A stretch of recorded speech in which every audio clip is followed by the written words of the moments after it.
کا سوال یہ ہے کہ حنفی مسلک میں خون نکل کے بہنے سے وضو ٹوٹ جاتا ہے. تو بہت سارے واقعات ہیں صحابہ کے کہ نماز کے دوران ان کا خون نکلا مگر وضو نہیں ٹوٹتا.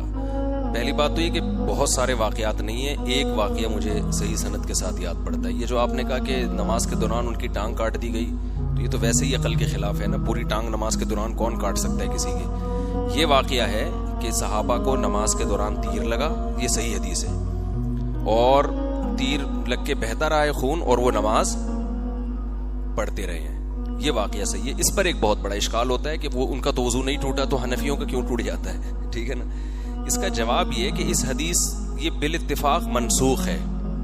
وجہ اس کی یہ ہے کہ امام شافعی رحمہ اللہ تعالی جو کہتے ہیں خون نکلنے سے وضو نہیں ٹوٹتا, خون کو ناپاک وہ بھی مانتے ہیں.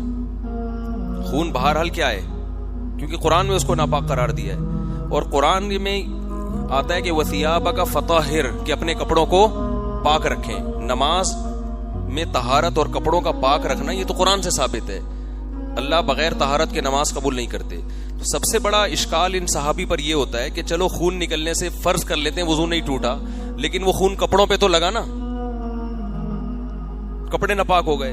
تو جو جواب آپ کا اس بارے میں ہے, جو تعویل آپ اس کی کرتے ہو, حنفیہ وہی تعویل کس کی کر لیتے ہیں.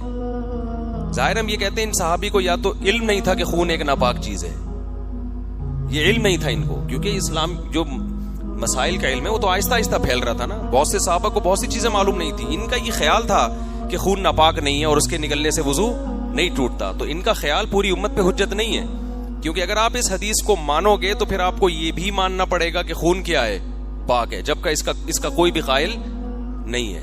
تو یہاں یہی کرنا پڑے گا کہ ان صحابی نے اپنی رائے کے مطابق اس پر عمل کیا. اس پہ نبی صلی اللہ علیہ وسلم کی توثیق اور آپ کی طرف سے یہ ثابت نہیں ہے کہ یہ نبی نے ان کو یہ فرمایا ہو.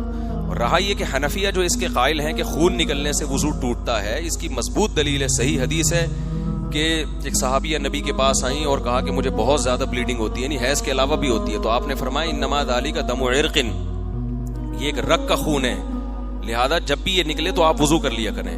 تو رگ کا خون ہونا, رگ سے مراد وہ رگ نہیں ہے جس کو ہم اردو میں رگ کہتے ہیں, یعنی نسوں میں سے خون جو بلڈ ہوتا ہے. تو آپ صلی اللہ علیہ وسلم نے وضو ٹوٹنے کی جو وجہ بتائی وہ رگ سے خون کا نکلنا قرار دیا ہے. تو یہ بہت بڑی امام حنیفہ کی دلیل ہے کہ رگ سے جب بھی خون نکلے گا آپ کا وضو ٹوٹ جائے گا. چلیں.